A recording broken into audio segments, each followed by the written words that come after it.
Espíritu de Dios es aquel que nos ha hecho parte de la iglesia, aunque somos tan diferentes, con educación diferente, con un pasado distinto, con un temperamento y carácter diferente. El Espíritu Santo nos ha hecho un cuerpo, el cuerpo de Cristo. ¿Tenemos comunión en el Espíritu? Claro que la tenemos. Y la cuarta pregunta que Pablo retóricamente hace es: ¿tienen ustedes un corazón tierno y compasivo? La Biblia enseña que nuestro corazón natural es engañoso y perverso más que todas las cosas. Pero también la Biblia enseña que cuando nosotros venimos a Cristo, Él nos da un nuevo corazón y una nueva mente. Jesús no viene a ponerle un parche a nuestro corazón y darle una mejorada, no viene a hacer un upgrade, como le llaman, sino que Jesús viene a traer un nuevo corazón.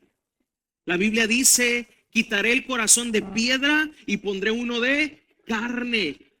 La Biblia dice que Él vendría a escribir sus leyes en nuestro corazón y en nuestra mente, y nos daría un nuevo corazón, un corazón circuncidado por Dios, tocado por Dios. Ese es el corazón del Evangelio, un nuevo corazón.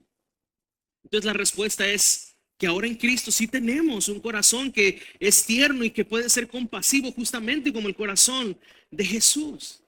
Entonces, una vez que Pablo en el versículo 1 les dice o les expresa estas preguntas retóricas, observa el verso 2 conmigo. Dice: entonces ¿qué?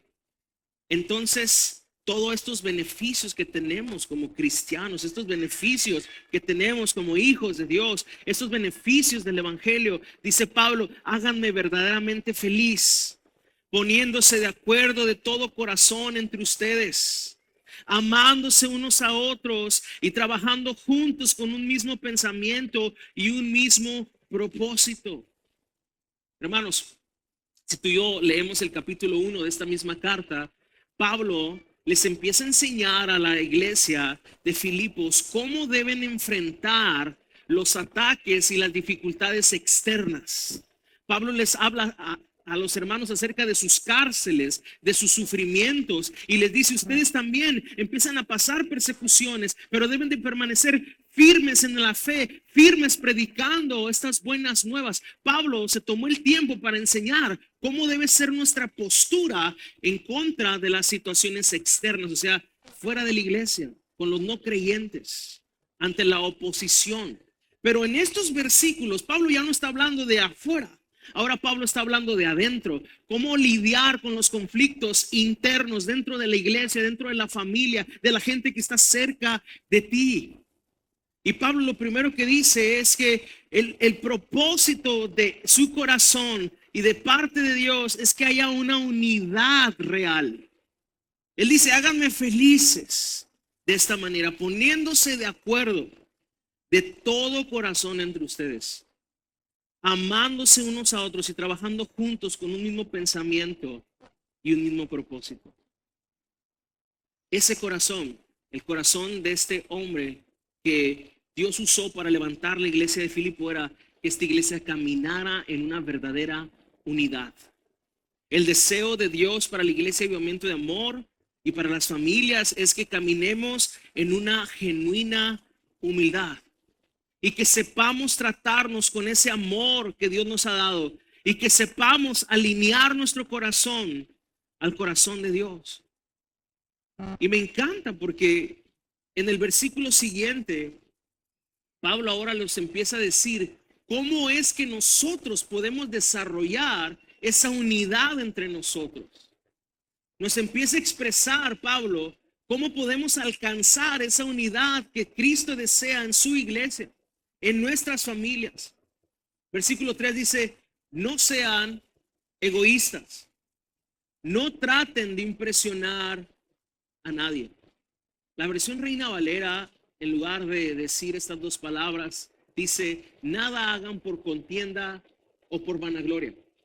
Y si algo me gusta de esta versión, Nueva Traducción Viviente, es que nos ayuda a traducir palabras que de repente son un poco complicadas en nuestra comprensión porque no forman parte de nuestro vocabulario. Pero justamente la contienda y la vanagloria son estas dos cosas que vemos aquí: el egoísmo y el tratar de impresionar, la presunción. Y Pablo dice, nada en su vida hagan por estas dos razones. Que esta no sea la motivación y la intención del corazón con el que hacen las cosas. Y la realidad de las cosas es que la mayoría de nosotros, por no decir todos, batallamos con las motivaciones de nuestro corazón. La Biblia dice que del corazón salen los hurtos, los homicidios, las envidias, los pleitos, los celos. Todo eso está en nuestro corazón. Y Pablo ahora hace esa exhortación y dice que lo que hagan ustedes no provenga de ese corazón que se motiva por ser egoísta, pretencioso. Hermanos, nos damos cuenta que para Dios no solamente es importante lo que hacemos, sino el por qué lo hacemos. El hacer las cosas por contienda o por vanagloria, o sea, por egoísmo y por tratar de impresionar a los demás, es lo que crea divisiones entre nosotros. Es lo que crea comparaciones entre nosotros. Yo sé que aquí no pasa nada, pero en muchas partes sucede que de repente empezamos a competir entre nosotros. A ver quién hace mejor las cosas, a ver quién tiene más don, más talento, a ver quién sirve más, a ver quién lo hace con más excelencia. Y sin darnos cuenta, aunque podemos llegar a hacer cosas buenas, nuestra motivación es incorrecta. Y Dios quiere que haya la motivación correcta dentro de nuestro corazón, porque a Dios le importa y le interesa nuestro corazón, no solamente lo que hacemos. Es por eso que Jesús una y otra vez fue directo a la yugular de los fariseos, que hacían las cosas buenas, pero sus corazones estaban muy lejos de tener una buena motivación. Jesús les dice en Mateo capítulo 6 a sus discípulos, ustedes no sean como los fariseos, ustedes no sean como los hipócritas. Ellos cuando dan limosna, ¿sabes qué hacen? Hacen un en vivo y dicen, aquí le estoy dando mi torta al señor de la esquina. ¿Sabes qué hacen? Se graban y están en el carro contando los billetes y luego van con una persona que vende frutas y luego le compran toda su fruta y le dicen, tome señor, vaya bien, y luego hay que ayudar a la gente, ¿sí? La Biblia dice que no sepa tu mano derecha lo que hace tu izquierda, porque está bien que ayudemos, pero ¿cuál es la verdadera motivación cuando ayudamos? Queremos honrar a Dios y nos mueve la compasión y la misericordia, o nos mueve los likes y lo que la gente opine de nosotros. Jesús le dice a los fariseos es lo que quieren. Los fariseos cuando van a dar una limosna tocan trompeta, anuncian y dicen, miren lo que voy a hacer. Y Jesús dice, ellos ya tienen su recompensa. ¿Cuál es esa recompensa? La aprobación de la gente, pero no la de Dios. Ustedes cuando oren, dice Jesús, métanse en lo privado con Dios. Que su vida, su espiritualidad, sea algo entre tú y Dios.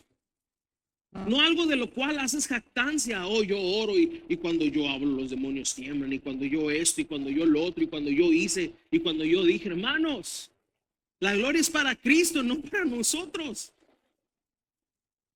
Nosotros somos pecadores salvados por la gracia de Dios. Eso es lo que somos. Pero la característica de un corazón que lo mueve el egoísmo y el quedar bien o impresionar a la gente es el corazón de un fariseo. Es el corazón de alguien que aparenta algo que no es realmente. Es el corazón de alguien que realmente lo mueve en otras intenciones, no la gloria de Dios y la misericordia. Y es interesante cómo Pablo exhorta a la iglesia, a nosotros mismos, a no hacer las cosas con la motivación incorrecta. Porque hermanos, aún podemos, vuelvo a repetir, hacer las cosas correctas como servir a Dios dentro y fuera de esta casa, pero movidos por una motivación que no está glorificando a Dios, que no está honrando a Dios. Es por eso que debemos de tener la actitud que la Biblia nos demuestra en los Salmos. El salmista dijo, examina mi corazón, oh Dios, y ve si hay en este corazón que es engañoso camino de perversidad. La realidad es que nosotros somos más buenos para orar y decir, Señor, examina el corazón del hermano fulano porque está muy mal. Señor, ¿ya viste el hermano fulana qué mal está? Me dijo fulano que pasó esto, Señor, yo ahí te encargo el corazón de esta gente. Pero la oración que agrada a Dios es una oración que pide examinarse a sí mismo para ver si no hay precisamente estas motivaciones incorrectas, porque esto no glorifica a Dios y esto no va de acuerdo al estilo de vida que Dios nos ha llamado a vivir ahora en su reino.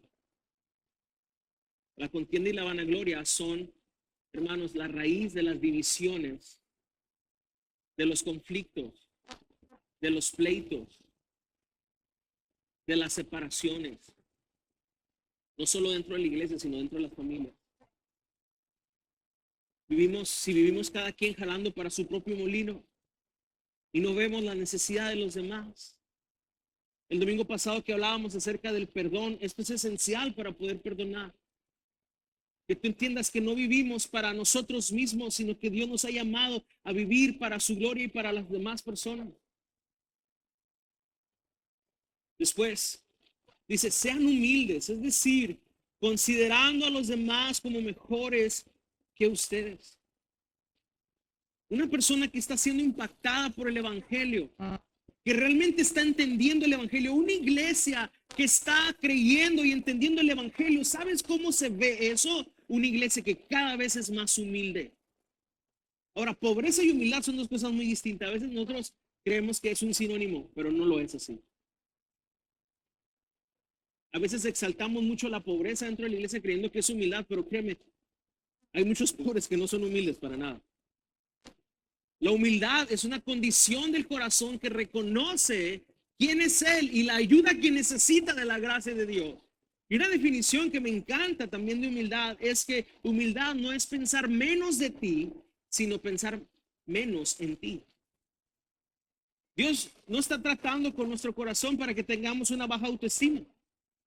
Dios lo que quiere es que justamente la Biblia enseña que debemos de tener una imagen sana de nosotros mismos. Dice la Biblia que pensemos con cordura, que tengamos un sano concepto de nosotros mismos, ni más alto ni más bajo. Dios quiere que sepamos que somos sus hijos y que somos sumamente amados y aceptados por Él.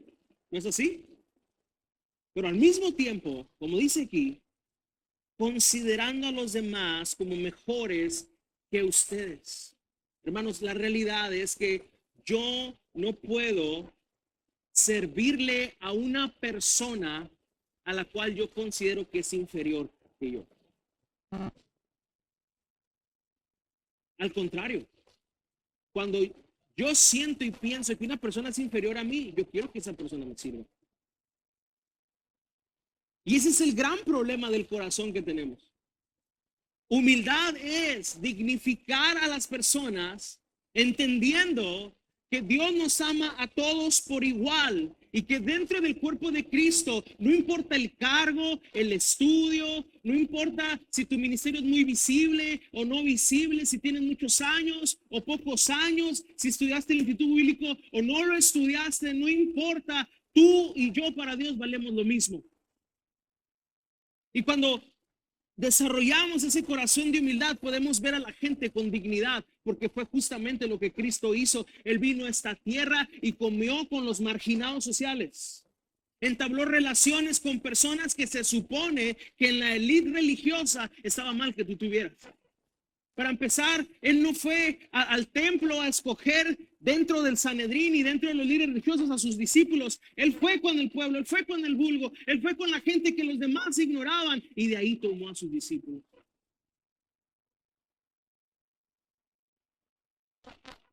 Jesús, él mismo dijo, aprended de mí que soy manso y humilde de corazón y van a hallar descanso para su alma. ¿Sabes por qué nuestra alma no tiene descanso muchas veces? Porque no tiene ese reposo que necesitamos aún profesando ser cristianos, porque no hemos aprendido a ser humildes como Cristo. Y andamos peleados con todo el mundo y nos sentimos ofendidos por todo el mundo y nos sentimos en competencia con todo el mundo. Cuando el camino a esa paz, ese reposo en tu alma es que seas humilde, que le dejes tu reputación a Dios, y que mires a la gente con dignidad. Me encanta esta expresión, como superiores a ti. Eso habla de honor. Cuando tú consideres que alguien es superior a ti, no es que, vuelvo a repetir, que tengas baja autoestima, sino que no estés pensando centrado en ti, en tu beneficio, sino que puedas ver al hermano fulano, a la hermana perengana, que quizás es muy diferente a ti, que quizá tienen condiciones distintas, pero que sepas que es un hijo, una hija amada por Dios y merece respeto, que vale lo mismo que tú. Esa es la manera en la que Cristo quiere que nos conduzcamos en la iglesia y en las familias. Considerando lo demás como mejores que ustedes. Versículo 4, no se ocupen solo de sus propios intereses, sino también procuren interesarse en los demás. Hermanos, no dice que no nos ocupemos de nuestros intereses. Dice que no nos ocupemos solo de nuestros intereses. El mundo, una y otra vez, todos los días, está tratando de adoctrinarnos, de mostrarnos una vida feliz donde el centro soy yo, donde yo me tengo que ser fiel a mí mismo, donde el amor propio es lo más importante, porque si yo no me amo a mí mismo, entonces ¿cómo voy a amar a los demás? Yo te quiero decir, eso no dice la Biblia. Cuando la Biblia dice, ama a tu prójimo como a ti mismo, no está diciendo que te tienes que amar tú mismo para amar a tu prójimo. De hecho, nos amamos demasiado y ese es un grave problema que tenemos. El corazón natural que no ha sido redimido se ama a sí mismo demasiado. Por eso el evangelio es una invitación a una vida libre del egoísmo, libre de estar centrada en uno mismo para vivir para la gloria de Dios y para la gente, justamente como Cristo vivió. Y es algo totalmente antagónico al mensaje del mundo. Fíjate bien, simplemente observa las redes sociales. Y es triste que aún muchos cristianos, hermanos, caigan en la idea y en el pensamiento del mundo donde tienes que serte fiel a ti mismo. Lo más importante eres tú. Tú tienes que ser feliz. Tú. Y hasta hay una canción que habla así, ¿verdad? Cuando el evangelio es Dios, el mundo te dice, lo más importante es el amor propio. La Biblia dice, lo más importante, ama a Dios con todo tu corazón, con toda tu mente, con todas tus fuerzas. Y entonces lo siguiente, el efecto de amar a Dios y a tu prójimo como a ti mismo. Eso es lo más importante. Pero dice el verso 4, no se ocupen solo de sus propios intereses, sino también procuren interesarse en los demás. Hermanos, no hay nada más relevante en un mundo individualista, egoísta, egocéntrico, que una porción de personas, un grupo de personas que van antagónicamente contra la corriente de este mundo y se aman y se preocupan los unos por los otros, se ayudan los unos a los otros, se perdonan los unos a los otros, sobrellevan las cargas los unos de los otros. Eso es sumamente relevante para este mundo que está tan carente de amor, comprensión. Y eso es la iglesia de Cristo, eso debe ser la iglesia de Cristo. Es la iglesia que soñamos ser y es la iglesia que el Espíritu Santo está construyendo en la medida que nosotros nos rendimos a su voluntad y vamos comprendiendo y creyendo en el poder del Evangelio dentro de nosotros para salir fuera de nosotros. Me encanta porque hasta aquí Pablo lo que hizo desde el verso 1 es hablarnos de los beneficios que tenemos como cristianos y como hijos, el consuelo, el estímulo, la comunión con el Espíritu, el nuevo corazón que tenemos. Después Pablo en el versículo 2 nos habla acerca de esta meta de ser una iglesia unida, una familia unida. Después en el verso 3 y 4 Pablo nos está dando el mandamiento, no hagan esto, no hagan nada por contienda o por vanagloria. Pero a partir del versículo 5 Pablo nos está hablando del ejemplo. Pablo nos muestra el modelo perfecto y ese modelo es Jesucristo. Verso 5. Tengan la misma actitud que tuvo Cristo Jesús. La Reina Valera, en lugar de decir actitud, dice sentir. Y lo que Pablo está imprimiendo aquí es no solamente contemplen el Evangelio, no solamente contemplen la obra de Jesús, no solamente se gocen por la obra de Jesús, sino vívanlo, imítenlo, deséenlo en su corazón, ser como Jesús, caminar como Jesús caminó, imitar su actitud desde el fondo de su corazón. Y a partir del versículo 6 empieza a describir la actitud de Cristo, que todo cristiano estamos llamados a seguir. Aquí, antes de entrar al verso 6, será muy cabal recordar que el cristianismo no es un conjunto de reglas que tenemos que seguir para obtener algo. El cristianismo es una vida espiritual. Y eso es lo que lo diferencia de cualquier otra doctrina y de cualquier otra filosofía y religión en el mundo. Toda la religión, cualquiera que tú me digas, hay un listado de cosas que se tienen que cumplir para ir al Valhalla, al paraíso, a donde le llamen. Pero el cristianismo es muy diferente, porque mientras la religión dice haz, el cristianismo dice vive en el Espíritu, vive en el Espíritu, vive en el Espíritu. Y si vives en el Espíritu harás morir las obras de la carne. Por lo tanto, vivir en el Espíritu traerá un fruto natural, y el fruto del Espíritu es el amor y sus derivados. Hermano, esto se oye tan sencillo, pero yo lo olvido cada rato. Y cada rato tengo que ir a las Escrituras y orar y decirle, Señor, recuérdame esto. Porque cuando menos pienso estoy en el haz, pero el Espíritu Santo me recuerda es vive en mí, camina en mí, y el resultado yo lo produciré en tu vida. Por eso el cristianismo es reposo en Cristo a través de la obra del Espíritu. La religión es pesada. Por eso te lleva una doble vida, porque nadie puede hacer el haz, en algo fallas, en algo te equivocas, porque no somos perfectos. Y entonces no tenemos otra opción, como la religión no tiene poder para cambiarte de adentro, solamente ataca tu conducta. Entonces no nos queda otra más que ser una persona que no soy. No me queda de otra más que fingir.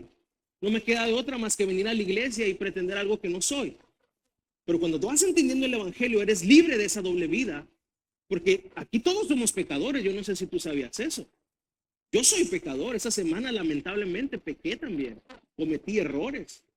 Me molesté con mi esposa en algunos días y tuve que tomarle la mano y decirle, hija, ¿me perdonas? Soy un egoísta. Hija, ¿me perdonas? Eso que dije no estuvo bien. Pero qué maravilloso es poder darte cuenta de tus errores y que el Espíritu te los muestre, no para condenarte, sino para llevarte al arrepentimiento y que Dios sea glorificado en tus relaciones. El Evangelio te libera de una vida hipócrita cuando lo vas entendiendo. No tienes que fingir lo que no eres. Ahora, no rienda suelta para que seas quien quieras ser, sino es gracia para que puedas ser como Jesús. Es perdón para que puedas ser como Jesús. Es la ayuda del Espíritu para que puedas parecerte más a Cristo. Ese es el poder que tiene el Evangelio. Y qué maravilloso es que Pablo ahora está diciendo, hayan ustedes en la iglesia, en los cristianos, en aquellos que han recibido, han creído el Evangelio, esta actitud, este sentir de su maestro, de su Señor. Porque, hermano, qué contradictorio sería que diciendo seguir a Jesús, queramos vivir en un pensamiento egoísta como el mundo lo vive. Observemos esto, versículo 6, aunque era Dios, no consideró que el ser igual a Dios fuera algo a lo cual aferrarse. Me encanta este verso porque habla de la preexistencia de Cristo. Jesús no fue creado en el vientre de María. Jesús, la segunda persona de la Trinidad divina, es eterno, siempre ha existido. Él es Dios revelado en el Génesis. Hagamos al hombre a nuestra imagen y semejanza. La Biblia enseña que Cristo Jesús siempre estuvo en el seno del Padre, en la gloria de Dios. Indivisible, inseparable la Trinidad divina hasta que Dios, el Padre, llegado el tiempo, según Gálatas 4, envió a su Hijo nacido de mujer, nacido bajo la ley. En ese momento, Jesús, que siempre fue espíritu, a eso se refiere la Biblia con la forma. siendo igual a Dios o forma de Dios, habla de su esencia. Jesús es uno igual al Padre en esencia. Pero en la eternidad Él siempre fue espíritu, invisible, intangible. Pero cuando el Padre envía al Hijo, Él cambia su forma a la de un hombre que cobra espacio, tiempo y forma. Viene este mundo a sujetarse al tiempo, a la cronología biológica de todos. Él pudo venir como un hombre de 33 años y decir, bueno, aquí está el sacrificio. Romanos, adelante. Pero no. Él nació como todos nosotros, como un bebé, que tuvo que ser amamantado, cambiarle sus pañales. ¿Puedes creer eso? Que al creador del universo le tuvieron que cambiar pañales. Cuidado por sus padres biológicos. Crecer y ser enseñado, instruido. Hermanos, la encarnación de Cristo es una de las cosas más extraordinarias que pudiéramos pasarnos meses estudiando esto y maravillarnos de lo asombroso y poderoso es que Dios se haya hecho un hombre. Pero dice, aunque era Dios, no consideró que el ser igual a Dios fuera algo a lo que se haya aferrado. O sea, Jesús no dijo, yo soy Dios, tengo la gloria, miles, millones, trillones quizá de ángeles cantan santo, santo, santo por la eternidad. Yo no tengo ninguna necesidad de sufrir, ninguna necesidad de venir a esta tierra y que me ofendan, me griten, me escupan, me rechacen. Él no se aferró a eso. ¿Y no es acaso lo que hacemos? Cuando tenemos un concepto nosotros, ¿quién eres tú para humillarme? ¿Quién eres tú para hablar de mí? ¿Quién eres tú para decirme esas cosas? Y yo sé que aquí no pasa. ¿Acaso no es nuestro matrimonio lo que más nos divide? ¿Quién te crees que eres? ¿Por qué me juzgas?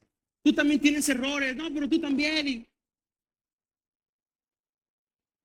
Y Jesús siendo igual a Dios, la misma esencia de Dios. La Biblia dice en Colosenses 1:16 que toda la plenitud de la deidad habita corporalmente a Jesús. En Jesús, ¿qué quiere decir eso? Que Jesús no es diferente al Padre en nada. En esencia, en deidad, en poder. Pero Él decidió voluntariamente despojarse de su gloria celestial, no de su divinidad. Jesús sigue siendo 100% Dios. Pero sí, como dice aquí el verso siguiente, aunque era Dios, dice, no consideró ser igual a Dios como algo a lo que aferrarse. En cambio, renunció a sus privilegios divinos, no a su divinidad, sino a sus privilegios. ¿Cuáles sus privilegios? La gloria constante, la adoración constante del cielo. Y vino a esta tierra y desde el día 1, desde el día 0, todavía no nacía, ya lo querían matar. Herodes emitió un edicto donde todos los recién nacidos iban a morir. Y donde José y María pedían posada y todo estaba cerrado para él. Hubo una hostilidad desde el día 0 para Jesús. Vino a este mundo rechazado, como Isaías lo describe, varón de dolores, como que escondimos de él el rostro y no vimos ningún atractivo en él. Justamente así, y sigue siendo así. Le hablas a la gente de Jesús, la gente lo sigue rechazando el mundo. Para el mundo no es atractivo el mensaje de Jesús, porque el mensaje del mundo eres tú logra tú. Y el mensaje de Cristo es muérete a ti mismo, humíllate, glorifica a Dios. Y el mundo sigue diciendo, pero para los que han creído, Jesús es sabiduría de Dios y poder de Dios. No hay alguien más bello, hermoso, poderoso, glorioso que nuestro Señor Jesucristo. Bienaventurados los que no vieron ni creyeron. Y ahí estás tú. Y ahí estoy yo, hermano. Por eso no te sorprendas que el mensaje del mundo sea contrario a lo que estás viviendo. De hecho, me asustaría que nuestro mensaje fuera igual a que el del mundo. Por eso es triste cuando hacemos una mezcla entre el evangelio y lo que el mundo enseña. Porque es totalmente diferente. Son dos caminos totalmente diferentes. Uno es amplio y espacioso y muchos caminan sobre él, pero el mensaje del evangelio quizá, como Jesús mismo le dijo, es un camino estrecho y pocos transitan por él. Dios tenga bien que tú seas y yo sea de esos pocos que transitan por él. porque ese camino es el que lleva, es el único que lleva a la salvación. Y en un mundo como el que estamos viviendo, y en un mundo en un tiempo en el que estamos viviendo, es tan importante que tú y yo recordemos esto. Solo hay dos caminos. Uno lleva a la salvación y otro lleva a la perdición. Voy rápido, metiendo el acelerador. En cambio, renunció a sus propios privilegios divinos, adoptó la humilde posición de un esclavo. La Reina Valera, en lugar de usar la palabra esclavo, dice siervo. Y Jesús es el siervo por excelencia. Cuando vemos esa traducción y usa la palabra esclavo, se refiere a que es el siervo más humillado, el esclavo de más baja categoría. Jesús ha sido el siervo para el mundo. Jesús no sirvió solamente a un grupo de personas, Jesús ha servido a toda la humanidad. La Biblia dice que Dios el Padre amó al mundo y lo amó enviando a su Hijo para morir por el pecado del mundo. Si alguien ha servido al mundo, ese es Cristo. Nosotros cuando servimos a veces lo hacemos a un sector de personas, a los que nos caen bien, a los que nos aman, a los que son simpáticos o a los que podemos tener un beneficio de ellos. Pero Jesús vino a amar a pecadores. Jesús vino a amar a los que justamente lo crucificaron. Él vino a amar a los enfermos, a los pobres en espíritu, a los rechazados, a los quebrantados de corazón, a los oprimidos por el diablo. Él dijo, el Espíritu del Señor está sobre mí por cuanto me ha enviado el Señor a pregonar libertad a los presos, sanidad a los quebrantados, a los heridos. Fíjate, ahí estamos nosotros. Pero el que se cree fuerte en este mundo, el que dice yo no necesito a Dios, yo no necesito esto, sí lo necesita pero no lo puede reconocer. Pero aquel que lo puede reconocer, aquel que se siente roto, quebrado, que se sabe roto, quebrado, esa es la que puede alcanzar misericordia y salvación. Porque el hombre por sí mismo se ha envuelto en una soberbia, en una individualidad de Dios. Como creación le ha dado la espalda a Dios. Pero aquel que puede ver su condición y reconocer que es un pecador, alguien roto, alguien pobre en espíritu, ese es el que clama, ese es el que pide, ese es el que confiesa y sabes que Dios está presto para rescatar al quebrantado de corazón y salva al contrito de espíritu. Y quizá esto que tú estás viviendo hoy en tu familia, en tu matrimonio, es Dios detrás de todo esto en su misericordia permitiéndote vivir eso para que tu corazón llegue a un punto de quebranto donde puedas ver realmente la condición de tu corazón y pedir y clamar la ayuda del que solo puede ayudarte. Su nombre es Jesús. En cambio renunció a sus privilegios divinos, adoptó la humildad, la humilde posición de un esclavo y nació como un ser humano cuando apareció en forma de hombre. Jesús pudo haber nacido en un palacio, Jesús pudo haber nacido en medio de un evento donde toda la gente lo reconociera, lo cuidara, pero Jesús decidió nacer en un pesebre, en un humilde pesebre, en un lugar donde ninguno de nosotros hubiésemos querido ni imaginado nacer. Pero el creador del universo decidió nacer ahí apuntándonos hacia cómo Él quiere nacer siempre en el corazón de una persona humilde. Cómo el nuevo nacimiento se gesta en alguien que reconoce su debilidad y que necesita la ayuda del doctor de doctores para sanarlo de la única enfermedad incurable que solamente la sangre de Cristo puede sanar, y ese es el pecado. Verso 8, se humilló a sí mismo en obediencia a Dios y murió en una cruz como morían los criminales. Hermanos, Él decidió hacer esto. Jesús en la cruz no es una víctima, Jesús en la cruz es un héroe que voluntariamente carga nuestras culpas, carga nuestro castigo, carga nuestro pecado y lo lleva sobre Él, y entonces va a la cruz valientemente. Jesús sabía que para esa hora había llegado. Jesús sabía que para esto había venido al mundo. Jesús sabía que su vida era la misión de redención del Padre. Él no es una víctima al que le quitaron su vida. Él fue a la cruz voluntariamente, consciente totalmente. Y en obediencia al Padre, murió por ti y por mí. Gloria al Señor por eso. Gracias, Señor. Y hermanos, de eso se trata esta vida. Así comienza Pablo diciendo, hay en ti, en nosotros, esa misma actitud. Esta vida se trata de morir a nosotros mismos para que Cristo reine y sea entronado en nosotros. Si no lo habíamos entendido, hoy el Espíritu Santo, con mucha paciencia y con mucho amor, viene a recordarnos. Esta es la única vida que se tiene que morir para poderla vivir. Esta es la única vida donde Dios nos pide que tomemos nuestra propia cruz y le sigamos, y la cruz es un instrumento de muerte al yo. Hace unas semanas platicando con un hermano, un amigo que está pasando por un momento difícil donde su vida, su familia, su nombre ha sido involucrado en algunos chismes y problemas. Y él con dolor de su corazón me decía, esto es difícil para nosotros, esto es difícil para mí. Y yo pude empáticamente entenderlo porque en mi vida he vivido eso también.